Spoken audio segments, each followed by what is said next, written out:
Oh, my goodness. My God. That game was long.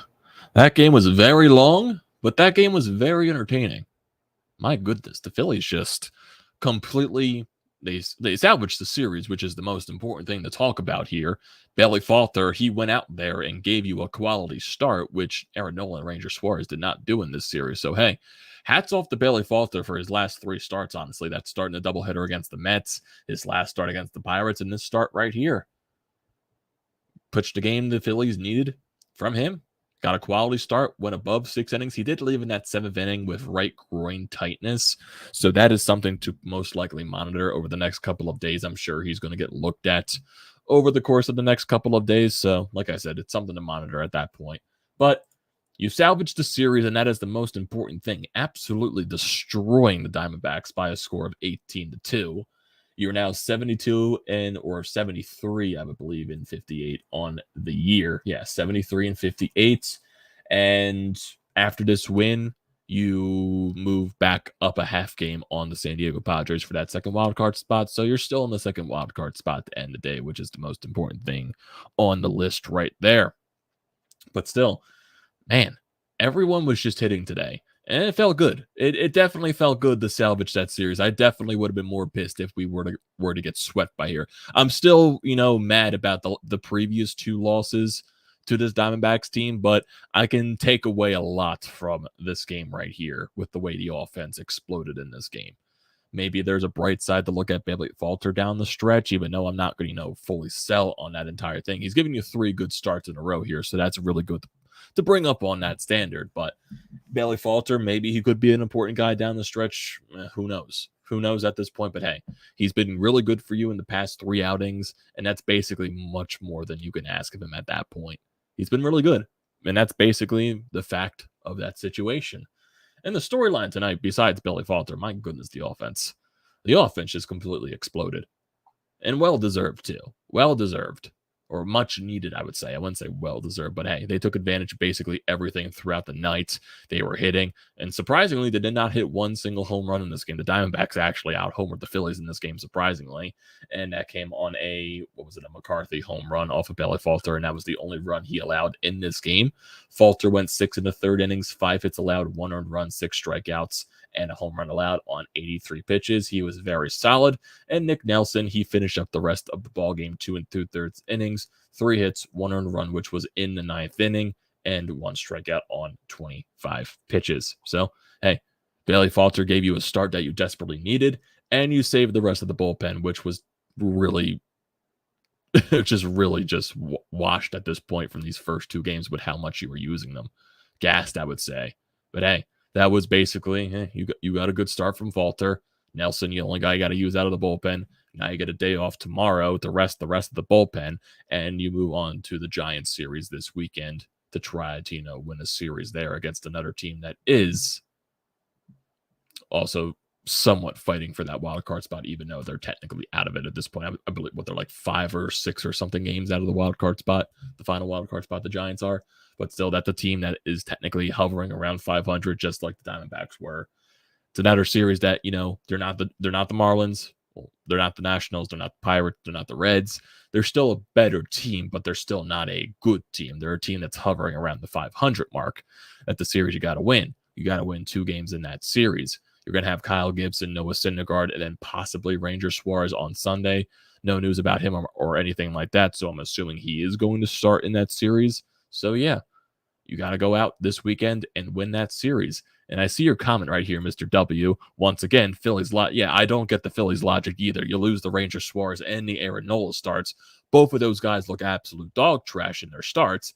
And then Falter goes out there and pitches the gem. It doesn't make sense. It doesn't make sense at all. It doesn't.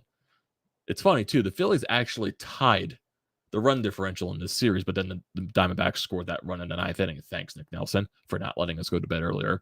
I think the run differential in this entire series is 27-26 in favor of the Diamondbacks. So overall, what a weird series. Just just overall offense. Offense for Diamondbacks in the first 2 games, and also the Phillies because they did score 7 runs. But then the second game where Nola completely blew up and the Phillies weren't able to do anything. And this game was just a complete offensive explosion.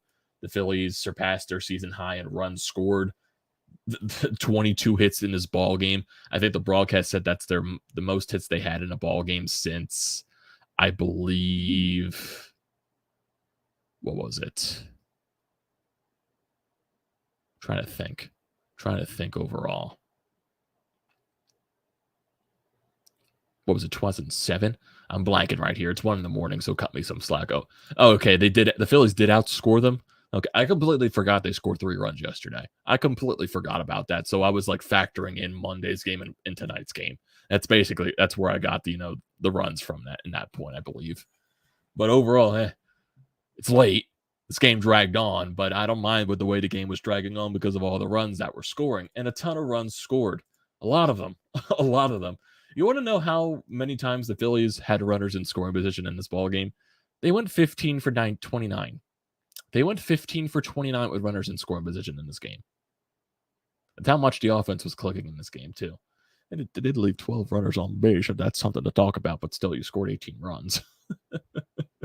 Literally, you get the 1-0 lead in the first inning, and then you have chances to, with a bases loaded 2-out situation. Bryce Harper strikes out with 2 runners on, no outs. JT grounds into a fielder's choice. Segura then walks to get the bases loaded. Then you get Matt Vierling swinging at the first pitch, and you only get 1 run out of that situation. Like, is that going to come back to haunt them? But Bailey Falter, he stood his ground. He was, he stood his ground. First 2 innings for Billy Falter, 1, 2, 3 innings. And then the Phillies in the top of the 3rd inning. Rhys Hoskins leads off with a walk. Alec Bohm singles to move Hoskins over to 3rd. Bryce Harper singles. JT walks to load the bases up. And then Jean Segura gets an RBI single, scores 2 runs, makes it a 4-0 lead. Then Matt Vierling gets an RBI single, makes it 5-0. Another 1, 2, 3 inning for Bailey Falter. The Diamondbacks do score a run in the 4th inning on a McCarthy solo shot, but the Phillies get those runs back and some in the top of the 5th inning. Bryce Harper and JT, they lead off the inning getting on base. Jean Segura gets an RBI single, making it 6-1. Brandon Marsh tripled the dead center field. He absolutely murdered this ball. Annihilated it, basically, just ripped it to center field. Triples, scores 2 runs, becomes an 8-1 ball game, and then on a wild pitch, Marsh scored. So a lot of ways runs scored in this ball game, whether it was extra base hits, singles, wild pitches, literally everything but home runs. Everything but home runs in this game. JT Realmuto in the top of the 6th inning after Bohm and Bryce Harper reach on base. JT hit the ground rule double, scores Bohm, makes it a 10-1 ball game. Go top of the 7th inning, Sosa leads off with a double, and then Kyle Schwarber drives him home. Top of the 8th inning, and this is when a lot more runs come on the board. My goodness. Bryce Harper leads off with a single, then JT beats out a double play chance. Maton then walks. Matt Vierling gets an RBI single, 12-1. Brandon Marsh gets an RBI single, 13-1. Sosa gets a double, scores a run, makes it 14-1. And then a wild pitch, Marsh scores on. Rhys Hoskins, he absolutely destroys a ground rule double, scores a run, 16-1 ball game at that point. Alec Bohm, they get the single. It's a 1st and 3rd situation for Bryce Harper. He walks. And then before the Bryce Harper at bat, the Diamondbacks decided to bring in the position player to pitch because at this point, you basically have no other choice. Don't want to waste the rest of your bullpen because that's basically what's been happening over the past couple of innings. Harper walks. And then Garrett Stubbs comes in the pinch hit for JT. He hits a 58-mile-an-hour pitch down the left field line for a double, scores 2 runs, and that's basically the rest of the runs for the ball game. There was a lot of runs happening a lot of ways in this game. My God, this game took a while. If you want to see the box score for the lineup, Kyle Schwarber goes 2 for 6 with an RBI and a walk. Rhys Hoskins goes 3 for 6 with an RBI. Alec Bohm 2 for 6 with an RBI. Bryce Harper 3 for 4 with an RBI and 2 walks. JT 2 for 3 with an RBI, 3 runs scored. Garrett Stubbs came in for that pinch hit. He got 2 RBIs there. Jean Segura 2 for 3 with 2 RBIs. Matt Vierling 2 for 6, 2 RBIs. Brandon Marsh 3 for 6 with 3 RBIs. So after getting the home run yesterday, goes 3 for 6 today with 3 RBIs. So back-to-back 3 RBI days for Brandon Marsh. Looking better in the batter's box the past couple of days. If he can find a way to get that swing going, he's already a plus defender in center field. Yeah, he's made his mistakes this year, but overall, he's still a very solid center fielder out there, good defensively. If Kevin Long can find a way to unlock that offense, that is a great pickup by Dave Dombrowski. If Brandon Marsh can figure out how to unlock that offense on a consistent basis, that's going to be a good weapon for this Phillies team for the future, because they have him under contract for a long time. Because of, him on his rookie contract and everything like that, they have so many years of control with him. So Marsh is going to be on this team for a while. Sosa, 2 for 6, RBI. So basically everyone had a multi-hit game that started in this game. And then, the guys that came on base, Mayton walked and everything like that. Stubbs got the double. So overall, it was a pretty good game. Not going to lie. It is something to monitor, though, with the Bailey Falter situation with the right groin tightness. It kind of did look like he lipped coming off out of the game. He says, I felt this coming out of the last time, too. So I'm assuming he felt that in his last start against the Pirates. So, like I said, it is something to monitor over the next course of the next couple of days here with Bailey Falter, because the injuries with the pitchers right now are kind of getting annoying. A lot of pitchers going down here. With the Zack Wheeler situation, then you see Corey Knebel go down for the year. The Sir Anthony Dominguez injury. It's kind of annoying with all these injuries to the pitchers. Now you're seeing Ranger Suarez go above his innings or career high in innings. So has that affected what happened on Monday? Are the back spasms returning for him too? There's a lot of options here. Now it's September, so most likely you're going to get into your September call-ups. Last thing I saw, that Dave Dombrowski said that they're planning to bring up 1 position player and 1 pitcher. So I'm assuming that pitcher is going to be for the bullpen, and the hitter that they're going to bring up is most likely Derek Hall. That's what I would assume at this point.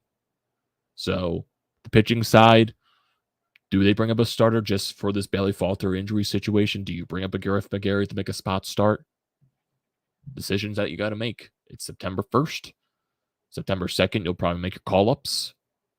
So you got some time to decide here. You definitely do. I think the Phillies did pick up like a waiver trade or something like that from, I believe, today for a bullpen guy that sent them down to the minor leagues or something like that. So I'm not sure how that's going to work. So there's definitely options here for this team, and definitely decisions for Dave Dombrowski. But I guess the most important thing out of tonight, you salvaged the series after getting embarrassed in the first 2 ones. Your offense exploded. Now you get the off day tomorrow, which is much needed for this bullpen, especially from this series. The bullpen definitely needs the off day. And then you go into a series against the New York Giants. What Julian says right here, the Giants have lost 7 straight and 11 out of their last 13. So that is a team that is struggling right now. Take advantage of that. Build up the momentum from this game offensively and take that into the Giants series. You got to do it. You got to win 2 out of 3. You got to win 2 out of 3 in this series. And if we look at, some of the scores around the league, the Padres, they beat the Giants again today. The Brewers, they beat the Pirates. So basically the standings are the same as yesterday. The Phillies, they're a half game above the San Diego Padres after this win in that second wildcard spot. The Brewers, they're 2.5 games out in this scenario. And then basically, if you're looking at the rest of the standings, the Giants and the Diamondbacks are both 10.5 games out of the wild card. So both of these teams are clearly out of the playoffs. So this is a team that you got to take advantage of. The Giants, they are 7 games below 500. You got to take advantage of that. Still, like I said, the Giants are not teams to the comparable of the Nationals, the Pirates, and the Reds, the Marlins possibly. But still, you got to take advantage of these games, especially against a team that is below 500. So you got to take advantage of it. I know the Giants do have some good pitchers on the mound. I know you're facing Carlos Rodon, I believe, in the series finale, but still, you got to win 2 out of 3. Your offense, build off of this game and bring it into this series. That's what you got to do. You salvage this series after getting embarrassed in the first 2. Go out and win the first 2 in San Francisco. Because if we look at this series with the Giants, like I said earlier, you're going to have Kyle Gibson on the mound Friday, I believe. Yes, it's going to be Kyle Gibson on the mound against Alec Cobb. Alex Cobb is 4-6 with a 3.81 ERA. In his last couple of starts, 5 innings against the Twins, 0 earned runs, 6 2/3 against the Rockies, 3 earned runs, 6 innings against the Diamondbacks, 1 earned run, 3 earned runs, 3 earned runs. So he's a guy that, he hasn't allowed more than 3 runs in a game in a while, but still, your offense needs to build off of that. And then Syndergaard's going to be on Saturday against Jacob Junis. He is 4-4 on the year with a 4.04 ERA. 6 earned runs, 3 earned runs, 1 earned run, 6 earned runs, 3 earned runs. He's a guy that can get roughed around. You got to take advantage of that. Is Kava lefty or righty? He's a righty. And then you got Carlos Rodon on Sunday going up against Ranger Suarez. Carlos Rodon, he's one of the better pitchers, I would say, in the National League. Most likely he could be a free agent after this year because he does an opt-out in his contract. That's something I do want to bring up a little bit later before we end off the video. He's 12-7 on the year with a 3.03 ERA. So he's definitely one of the better pitchers in the Pirates pitching. Not the Pirates. Why am I saying the Pirates? The Giants pitching staff. I don't know why I'm saying the Pirates. Don't know why I'm saying the Pirates overall. But looking at his last couple of games for Carlos Rodon. Last couple. He pitched on the 29th against the Padres. He allowed 5 earned runs in 4 innings. 1 earned run, 1 earned run, 2 earned runs, 1 earned run. So he is prone to blowing up. He did have a couple of stretches in July as well where he allowed 5 earned runs in back-to-back games. He hasn't been the best, down the stretch for the Giants. So he is prone to blowing up in games. So this is a series you got to take advantage of offensively. Help your pitchers out. Kyle Gibson, Noah Syndergaard, Ranger Suarez. I want your offense to do something this series more consistently. Help your pitchers out. That's what you got to do. The pitchers right now, they're looking like they're leaking oil a little bit. Go out there and give those guys a little confidence. Go out there and score runs for them and keep putting runs on the board. I'm not saying put 18 runs on the board consistently, but go out there, keep pounding these teams, put runs on the board, and give your pitchers confidence to, give you a solid outing and give you a quality outing there. Give your guys confidence, and they'll have confidence in you. And maybe they'll show that confidence on the mound and have good starts. That's what you got to do. That's what you got to do. Mr. W asked, if Hall comes up, what about Bryce at the DH or Hoskins at first? I'm thinking maybe another middle infielder or a replacement for someone like Vierling. I would just assume it's going to be Hall just because he has the experience up at the major league level, like during the stretch where Harper was out. That's what I would just assume at this point. Could be something else as well, but I would assume maybe Hall just comes up for a bench bat possibly. And then maybe like on spot stage, you give Rhys a day off and you put Hall over at first base. Definitely bringing up Derek Hall is a decision you got to think about just because he is another type of guy that is preferably a DH. And he's a guy that cannot hit left-handed pitching. So you would have to use him accordingly. Basically, I don't think Hall overall would be an everyday starter in Major League Baseball. Basically, if Derek Hall can come up and basically be your Matt Stairs off the bench, I'll take that. I'll take that any day of the week. Go out there, maybe come up in a pinch hit situation, get a hit, even though it's a lot to ask for out of a guy, in his first big league season, basically, or his first big league stretch. It's a lot to ask for, but if he could be a guy that can just, come up with hits off the bench, I'm fine with that. I could be perfectly fine with that because I'm not sure who else they could bring up from minors. I know Munoz is down there, but I doubt they want. Maybe they bring Camargo up. I know Sosa, they brought the trainer out there in the 8th inning, I believe, and he was holding his hip or something like that, but he did say in the game. Maybe they bring Camargo up. So there's definitely options. There definitely are. Pitching wise, it's either a bullpen guy or maybe they bring up a Griff McGarry to make a spot start or something like that. I could definitely see a Griff McGarry getting called up. But most likely, I would say 85% it'll be a bullpen guy. That's most likely just to add more depth to the pen. Basically it. Maybe it's a Mark Appel or something else. So basically just got to wait and see at this point. But yeah. It's funny. I just saw someone on Twitter say, I believe one member of the podcast was ridiculed for saying Bailey Falter reminded him of Cliff Lee. I wouldn't make that comparison. Bailey Falter has been good for you in his past 3 starts. Wouldn't be putting comparisons to Cliff Lee on him, though. Cliff Lee was a completely different pitcher. Yeah, basically. Got the win. Salvage the series. You get the day off tomorrow. Now move on to San Francisco. I want the offense to carry this momentum. And like I said, before I end this off, I want to put a question to you guys. I know this is all off-season talk and everything like that from what I'm going to bring up, and that's something we probably shouldn't focus on at this point. But I would say for the offseason, we all know that the Phillies are most likely going to go after a guy like a Trey Turner. But us also along with a Trey Turner, because the Phillies are already over the luxury tax. And now they're not afraid to go over the luxury tax. And maybe John Middleton doesn't care about that anymore, as long as the team wins and gets to the playoffs. Maybe along with a Trey Turner, possibly, or whatever major shortstops they sign in the offseason. Most likely a Trey Turner or Dansby Swanson. Do you address maybe getting a third starter for the rotation? Third, fourth starter. Say if a Carlos Rodon opts out of his contract with the Giants, do you go after a Carlos Rodon? Possibly to add to the rotation and give the rotation more better depth to where you have a Zack Wheeler, Aaron Nola, and a Carlos Rodon, and then you could throw in a Ranger Suarez and possibly a young guy that can make the rotation out of spring training, possibly. Would you guys do that? If you were Dave Dombrowski, would you do that? Or would you try to think of somewhere out of the books? It's definitely a question for you guys to leave off on right here, but I'm going to let you guys go to bed. I know, Julian, you're on the West Coast, so basically this is 10 at night for you, but still. For the guys on the East Coast that are watching this, you can go to bed now. I appreciate everyone for joining the streams, especially late at night here. You are the OGs. You are the guys here. You're the true ones. But still, don't forget to leave a comment in the comment section down below. I'd like to read those. Do not forget to drop a like on the video. Do not forget to check out everything in the description down below. Painted Lines, BrodesMedia. Check all that stuff out. Do not forget to check out the links to, like I said, I don't know why I just repeated that. Like I said, it's 1:30 in the morning. Don't judge me. Don't forget that subscribe button. Don't forget to use the code TTPSPORTS. $20 off your first purchase at SeatGeek. Use it for anything you can think of. Great deal. Don't pass it up. I appreciate everyone once again for joining these streams, especially late at night.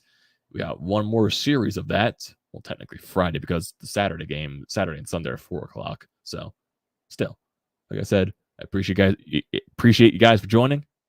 I'll see you next time.